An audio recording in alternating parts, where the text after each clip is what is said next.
welcome to our first episode of Beers and Buying. Should we crack these? Let's crack them. Oh, ripper. I'm going to start with a sip, mate. Start with a sip. Shake that up on me. Still cold too. That's a win. All right, so we're here at our first ever Beers and Buying podcast. I'm super excited. You're our first ever guest, mate. Brad Haining, welcome to the show. Thank you, mate. Start nice and low and build up. Mate, to be completely honest, just a bit of background for the people out there. Obviously, we've been best mates since we were about 4 years old. I don't know if that's a good thing or a bad thing, but I couldn't think of anyone better to kick this podcast off with, mate. So I really appreciate you coming on today. Ripper.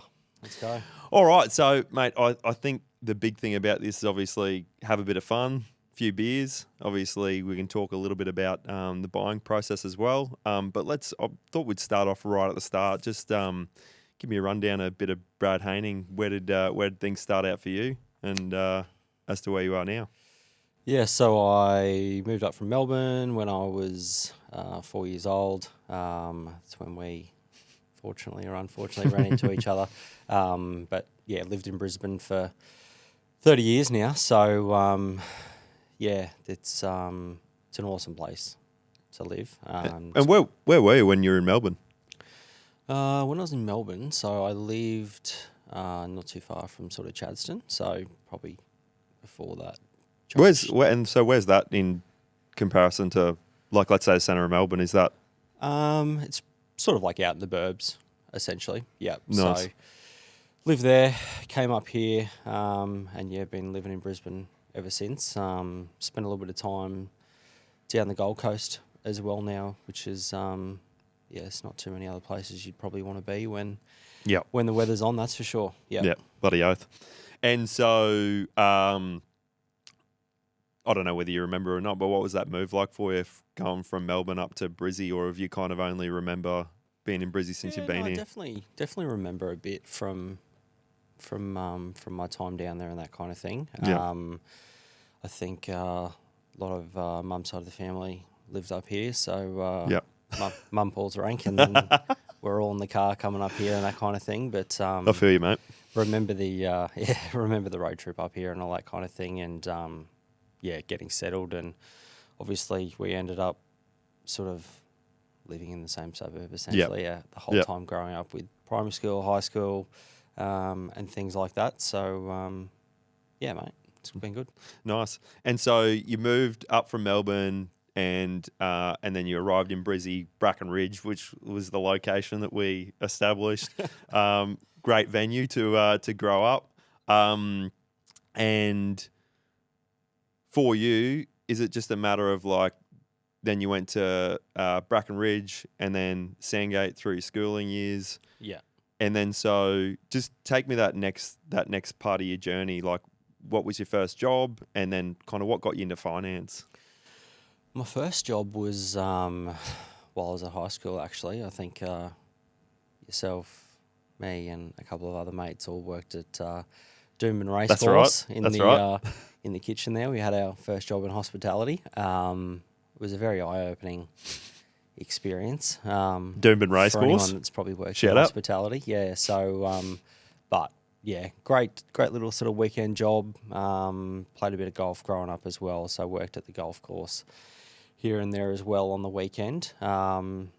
Finished school, got through that, and then I think sort of you do a sort of few odd jobs here and there, and then sort of got my first job in banking when I was probably thinking, gonna have to go to TAFE then uni, or just go straight into uni, something like that. Mm-hmm.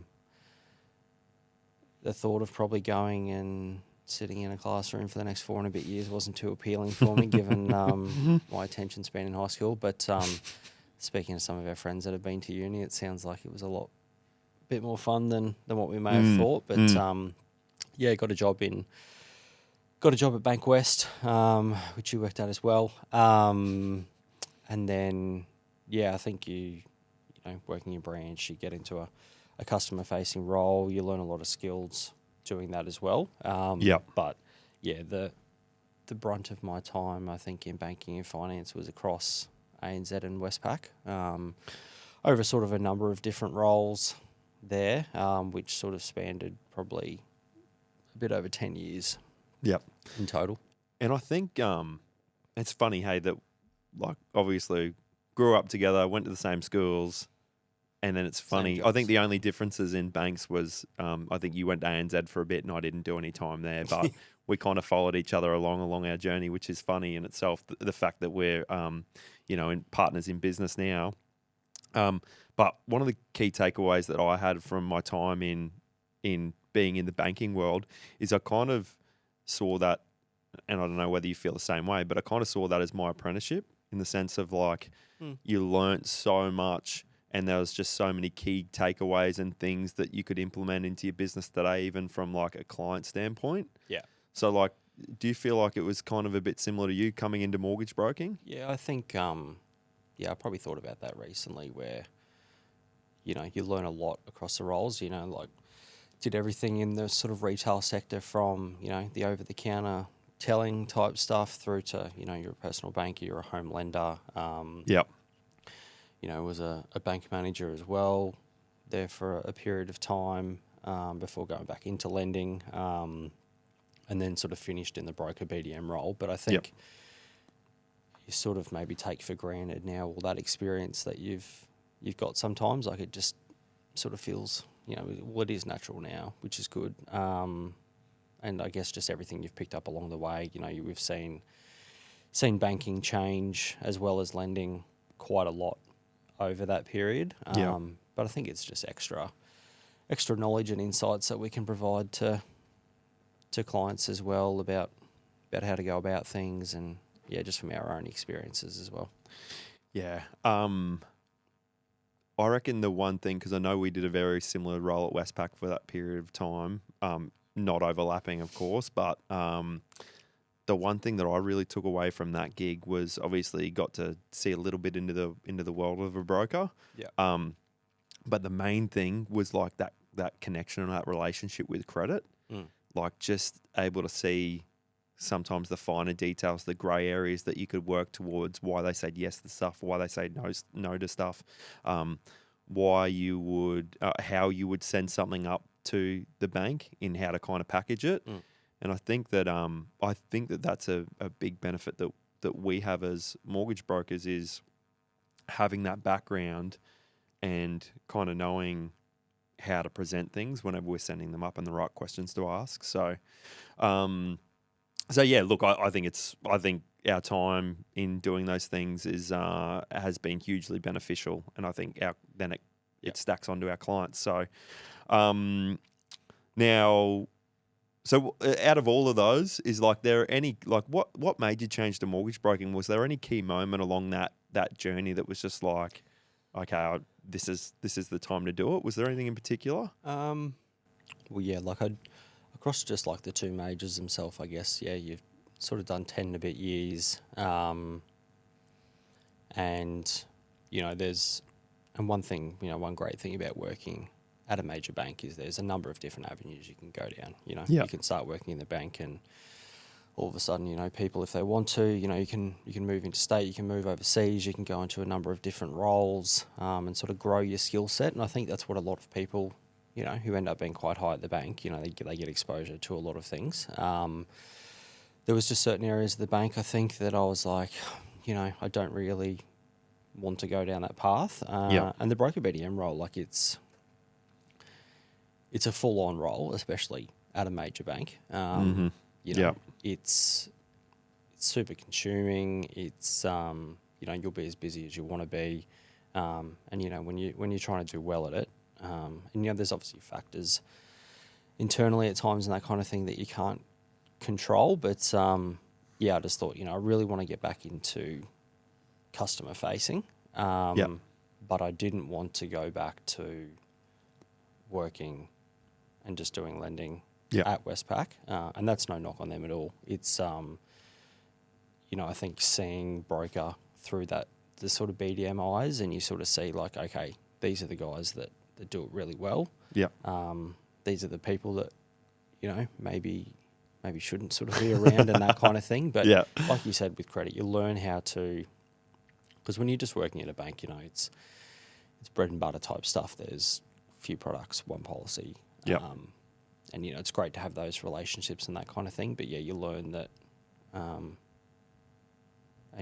we sort of see it every day, that there's a really good client that, let's say they've been with Bank A for 15, 20 years. The Bank A just doesn't suit or just doesn't want their lending because of their own risk assessment of that. Yep. It's no knock on the client, but, Yep. If you're able to help that client along the journey, and like I said, you get that customer facing back, you get to build those relationships, and get a real kick out of, I guess, like you said, going along the journey with them, and whether it's their first purchase through to, they come back to you and they need a car or Yep. they need some equipment for the business and that kind of thing. You're there the whole way with them, and it's really good. Yeah, that was always my hard thing, I think, with working in the bank, and that's, I think we kind of transitioned for similar reasons, but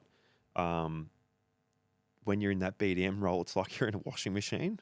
Like, it's just, it's a bit unforgiving, isn't it? Like, it's kind of like you're just going round and round. You'll get some wins, but it's just kind of like, okay, on to the next one. And I think we were both there. You don't celebrate the wins too No. much, because it's like, if an email comes through and it's a win, it's like, thank God, and you move on to relief, isn't it? Well, really? because you do meet with a lot of people and you're sort of helping them place business with a certain bank. But, a lot of the times when you hear about things, something's gone completely tits up. It's overdue. There's an issue. You don't hear about the ones that go straight through the keeper, the nice and easy ones. No. And I think now that's why, in our role, we understand what, our BDMs and contacts at the bank go through. Sometimes you're just the bearer of bad news, and you've sort of got to go through all of that. But they're definitely trying to help. It's just they're underappreciated and overworked and that kind of thing. So I think that's why. And what I love about what we do is we definitely take the time out to recognise that, because it's, like I said, it's quite a tough role. For and sure. those that do it well at a high level, it's consuming. And I think that you can sort of start to tell what makes a good mortgage broker kind of by that as well, in the sense that the ones that treat the lender BDMs poorly, quite often, let's say they're contacting a BDM about something, more than likely theirs is probably going to be the last phone call to be picked up. Whereas if you treat them with respect and like a lender partner, which is what they are, they're a partner to our business, I think that just goes such a further way than if you're to be rude and not treat them with respect. And I know that we can probably both speak from experience, the wins that we've had because we've had a BDM on side that's willing to help and wanting to get the deal done for us, means that it's then good results for the clients as well. So I think just sort of thinking back to last week, where probably the only reason that we had a deal approved was our contact at the bank went into bat for us, in a huge way, which albeit you always know that's the right result, but you've still got to navigate and go through all the witches' hats that are put out there sometimes by the bank. But that was only done because of them, and that's just something that may not have happened if you get off on the wrong foot or treat someone badly. So 100%. Yeah, for sure. All right, let's talk a little bit of property. If you were a first home buyer in this market, we know everything that's going on with the schemes and the grants and all that sort of stuff. If you were a first home buyer in this market and you had $700,000 to spend and you go and buy, let's say anything, obviously within that price bracket, what would your thoughts be? What would you buy at the moment, do you think? Any specific suburbs or particular properties or things that you'd look out for? I think, look, if you're going to be spending $700,000 on a house, you're probably going to be living a bit further away from some sort of key locations. Now, not everyone wants to live in a city. Yep. Not everyone works in the city. Yep. So, if we're sort of thinking about Brisbane, you're probably looking sort of like north of that sort of Griffin area if you're on that side of town as well. Yep. Still a really nice suburb. You've got schools and whatnot nearby as well. North Lakes isn't too far, or you can shoot up the coast. And that's seen massive growth in those areas as well, hasn't it? Really, yeah, a lot of those areas around Brisbane over that past sort of probably 4 or 5 years have experienced quite a lot of growth. And those areas that are around good schools, they are sought after. But I think as well, first home buyers. Again, not everyone wants to live in a house as well. We've had a lot of clients that have gone, okay, this is before they raised the price limits. They went and bought units, bought townhouses and things like that as well. It might even sort of be here down the coast as well. Might be a younger couple. It's lower maintenance. Maybe they want to travel. They want to be able to sort of lock and set and forget, and that kind of thing as well. So I think ensuring that you're not going to live there forever, but let's say you live there for the next sort of 3 to 5 years, making sure you're comfortable there and that kind of thing as well. You may be 21 years old and you've got no intentions of potentially starting a family until you're say late 20s, early 30s. So you don't have to factor those things in. A lot of first home buyers, they're getting advice from every which way, but I think as long as they're comfortable where they're living, and I guess, however, it might be a home that they can maximise on a bit of potential and that kind of thing, depending on, you get a lot of tradies and that kind of thing that want to do work to their homes. And but I think if you're then looking at an apartment or a townhouse, you can get a bit closer into the city if that's your kind of thing as well, which has all experienced growth as well. Like it used to be, units were hard pressed, weren't they? Don't ever buy an apartment. Yeah. And I think we spoke about this. I know you do regularly as well. Doesn't mean you have to go and buy 30-story high rise in Newstead. It mean, you can go a little bit further out. There's a 6 or an 8 pack type unit block there. So you're not going to have the big hefty body corporate fees. And potentially down the track, if someone wants to come and purchase it and develop it, you could maximise out of that as well. We're seeing a lot of people down the Gold Coast as well that'll probably sit tight for the next few years on something, even though they may want to move because they know that there's only so many spots for developers to build on. And that's actually really interesting that you say that. I had a client recently in Mermaid, and they're in a 4-pack of units in Mermaid, 1 street back from the beach. Rare, yeah. I know, yeah. And I think they bought it. For about 600,000 roughly. And we're actually going through the process of them buying a property at the moment. Actually, they've just signed a contract. But one of the things that they're in the process of doing at the moment, they bought that property about 3 years ago. There's a developer trying to buy that lot of units right now, and they've been offered $1 million. So in that 3 years, the growth has been, phenomenal. You've gone from 600 to $1 million. It's a substantial increase. So, and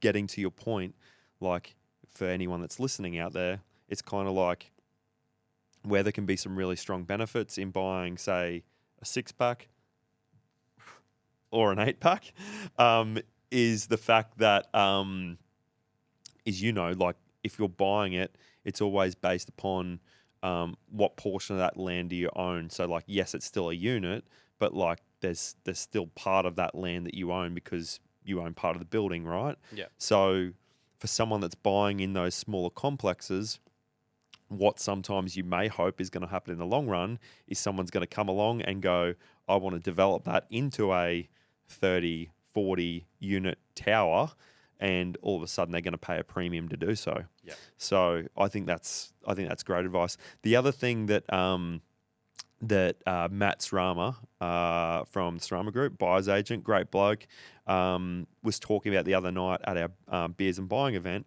was the fact that you look at suburbs whenever it comes to like bridesmaid suburbs. And I think it's really interesting that you said something like Griffin, because it's like, it's actually not that far over from North Lakes, but you look at the property prices in North Lakes compared to Griffin right now, and they're not too far apart. And North Lakes, you'd struggle to get something under $1 million. And there's stuff well north of that as well. So I think it's really interesting, and it's a very similar philosophy that myself and Sim have kind of always looked for, is trying to look for those suburbs that are maybe right next to or a couple of suburbs over from those ones that have gone bananas. Yeah. Which I think's, good and interesting. I think that's really valuable information. I think that any first home buyers out there are going to really see value in that. So, okay, so let's talk about, I guess, where we are today as a business. We've obviously built a little bit of a business around us. Where do you see us in the next sort of 3-5 years? You got a bit of a game plan around what you want that to look like, as from a personal and business aspect? Yeah, I think it's we catch up regularly and talk about things that are going on in the business, and things that we can improve, and sort of where we want to go and things like that. Because being a broker has changed quite a lot over the let's say sort of 10 years ago, and it's the one-man bands. Yeah, like you got your one-man bands, and there's a lot of those people that are still around that have sort of had to. Most of them have had to adapt to sort of the current things, but back in the day when it was fax through some payslips on that form and you get your approval out, it's not the case anymore. Like there's not just 4 majors and 4 other banks underneath that people know. Like there's, you're looking at 40, 50 plus options. Some people have home lending across 3 or 4 different banks because that's what's worked best for them. And I think now that, and we see it all the time, people call you and go, hey, this is what I'm thinking about doing. And they might be killing it in their field. But, they rely on you they rely on your advice, they value your opinion, and they factor that into big decisions, that they make, which I think is a really great thing about being a broker isn't rocket science. I think building up your knowledge base to where you are that trusted advisor is completely different. And I think that's what we sort of pride ourselves on. And how important? Sorry to cut you off. How important do you think it is? Like, even from, I know there's a home buyer podcast in a sense, but how important do you think that having that knowledge of what first home buyers can get? Because like, imagine if they just walked into someone that predominantly just did, mainly asset finance. All of a sudden, they want to go and buy a home. How important do you think it is to have that knowledge base around all the things that you can potentially get in cost savings and interest rates and banks and all that sort of stuff? Yeah, I think it's massive because you've got sort of three grandson schemes or whatever here in Queensland, and especially down the Gold Coast, you'll have people buying in New South Wales as well. So you've got to be across. And the government, just to make things easy, put things at different price points. They don't sort of line a lot of things up. A few things overlap. So I think doing a lot in that space and being up to date and sort of knowledgeable in that area it's super crucial. Because you want to make sure that you're with the right bank now and also moving forward. Because they might be buying their first home now, but knowing how to structure things and which banks to go with can be the difference for some people between, they can't buy anything more or they can actually build out a portfolio. So, I think it's not super exciting, but, we keep up to date with everything that comes out of the banks. We meet with them regularly, purely to benefit our clients and make sure we're providing the best advice possible, because things change. Banks change. The government may change something overnight as well. And if you're not up to date, all of a sudden someone signed a property contract that now can't go ahead. They're disheartened, and it's just it's a horrible process for what's meant to be a super exciting time for them. So for sure. Yeah, I think that's your role now as a really good broker, is to make sure you're across, the areas that you work in as well, because there's a lot of different segments in lending. I know you do a lot in the SMSF and the commercial space as well, which is completely different to residential. Totally. But making sure you've got that knowledge there is everything, because people are making big decisions, sometimes multi-million dollar decisions, and they're planning 5 to 10 years plus on what you say. And I think that's a responsibility that we don't really take for granted. We love what we do, and we take it seriously as well. What would you say? There's a lot of schemes and grants and concessions at the moment. Maybe you can pick a couple, but what do you reckon are the best ones out there at the moment? So obviously, we've got the First Home Super Saver scheme. There's a First Home Guarantee. There's stamp duty concessions. There's all that type of stuff. What would be your pick of the bunch? Do you think is the best for a first home buyer right now? They really want to hone in if they can get it, of course. Yeah, I think. Being able to buy up to $700,000 with a 5% deposit, you're going to get a really great rate as well from the banks. Which is going to help your serviceability, and also they're going to waive your stamp duty up to $700. Now, would have been great if it was maybe $800, but to sort of taper the stamp duty waiver up to $800. A lot of people are like, I can cop a little bit of stamp duty, and they're sort of looking around that $750 mark. What I found was really interesting when we were doing the numbers the other day was, obviously we're on the southern part of the Goldie here. The fact that, you go and buy on the southern part of the Gold Coast, so you're still in Queensland, $700,000 and no stamp duty. You can qualify under the First Home Guarantee scheme as well. You literally go just over the border to Tweed, and then all of a sudden that increases to $750. So it's just really interesting. I think for anyone that's down this neck of the woods, something that I'd recommend would be just having a bit of a look into what you can get at certain areas, because it might be the difference of going up in price point, just moving a little bit further south. So which is crazy. Now more on a less about the buying process and probably a little bit of fun to finish off with, to discuss. So let's delve into the sporting team side of it. Just give us a run through. Who do you support? And maybe give us a reasoning as to why. I know you've got a few teams and sports that you follow. So give us a quick rundown. Yeah, I support a lot of teams, and a lot of teams ruin my life. I get way too invested at times, I'm told. I feel ya. Yeah, definitely. So in the rugby league, Melbourne Storm fan, definitely have a bit of a soft spot for the Bronx. I think if you live in Brisbane for 30 years, you've got I think people are much happier in Brisbane, and the world seems a better place when the Bronx can get a few wins together. It's true. Me in particular. Hopefully they keep Kevy. Shout out Kev. AFL, definitely a big Pies fan. And so let's get on that actually, I might just add on to that story in a sec. But so you're a big Collingwood man. Yeah.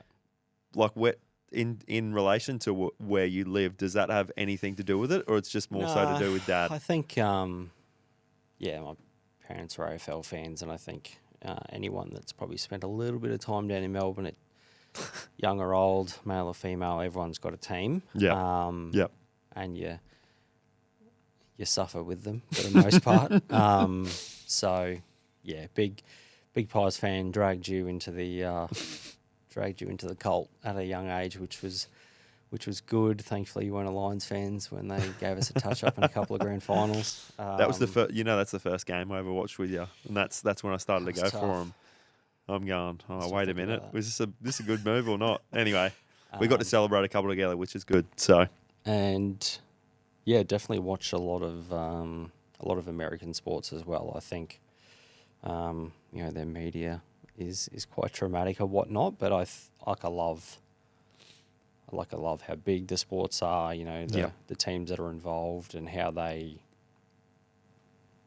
I guess their presence in the sporting world as well. They've got trades, they've got a lot of hype around teams, and that happens when people are making exorbitant amounts of money. But in the NBA, I probably more follow the really great players. I've always followed whatever team LeBron James was on.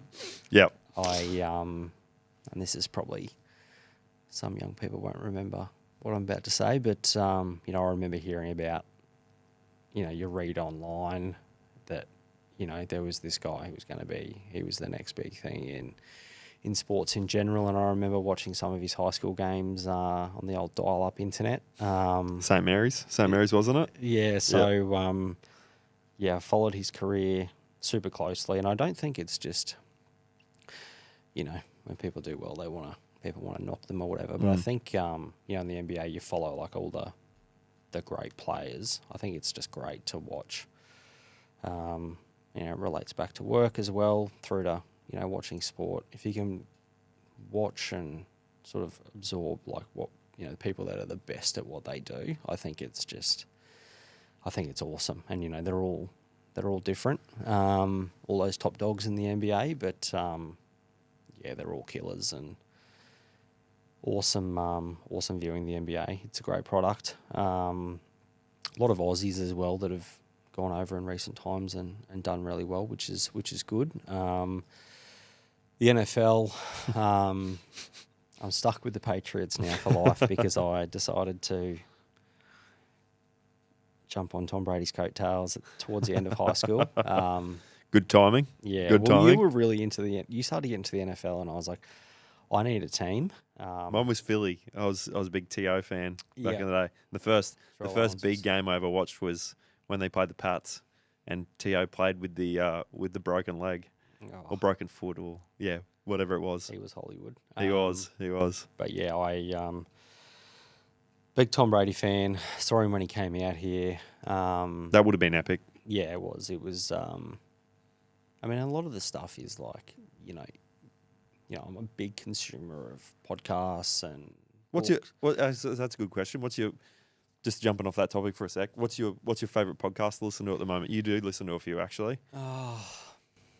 There's always there's a few here and there as well on Joe Rogan that you might listen to that someone that's interesting. But I think if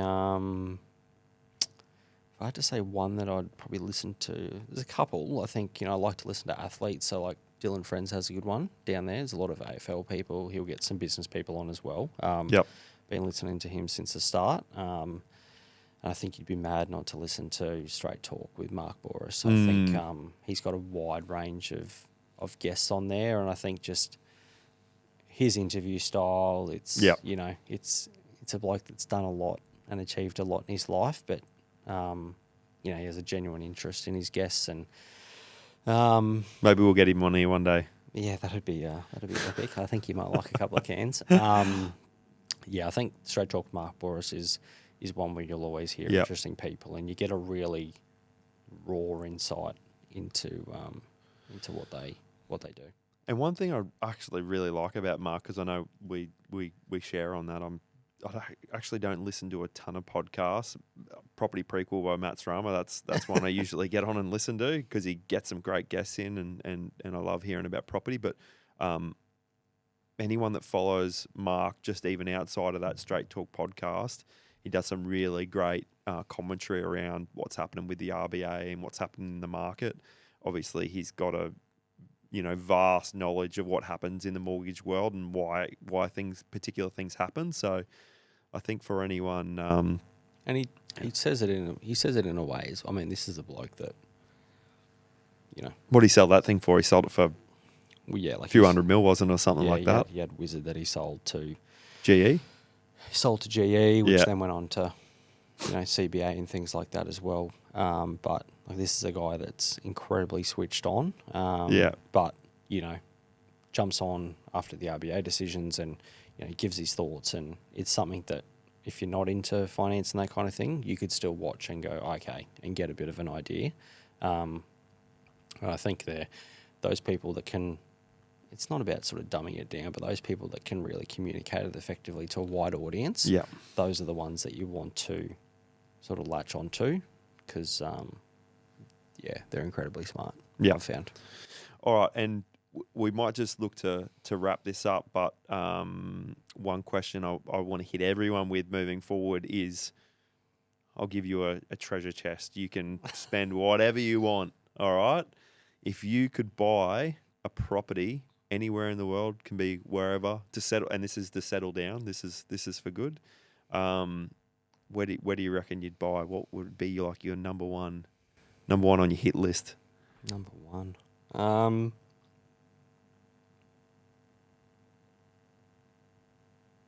Probably a sucker for something local. So, because probably haven't done a ton of traveling, but like I've been to a few places and I've been over to America and things like that and seen some awesome places. But I don't think I'd want to live anywhere but here. Yep. But if the budget was unlimited, and it probably would have to be given some recent sales, I think I'd probably park up on Hedges down there somewhere. Nice. I probably don't think there's too many better spots. That's Hedges over in the Mermaid. world. Yeah. Yep. Anywhere along that beachfront there, I think. And you need north plenty. to south, you may need to win Powerball a couple of times, but I think anywhere along the beach on the Goldie is one of the great spots. Spend your days sitting out on the beach drinking cans. Well, look, if you lived on Hedges, you're probably not working full time, so you'd have a bit of spare time. So if you wanted to sit out there and down to the surfy and get an epic sunrise every morning, I probably wouldn't suggest getting on the cans that early, but it's a great spot. I think if you go down there, anywhere sort of beachfront, as you know, sort of down your end all the way north, there's hundreds of thousands of people on the beach every morning. People are running, being active. I think it's a really great environment down here as well. And they have that in Brisbane as well. They just don't have the outlook that you guys have down here. So that's where I'd be, mate. I think that'd be, it'd be hard pressed beating that. Beauty. Well, mate, I do want to just say thank you so much for giving us the time. Always good having a chat to you, having a beer with you. And no doubt you're going to be on here plenty more in the future. But, mate, appreciate your time and thanks so much for coming on the show. Thanks, mate.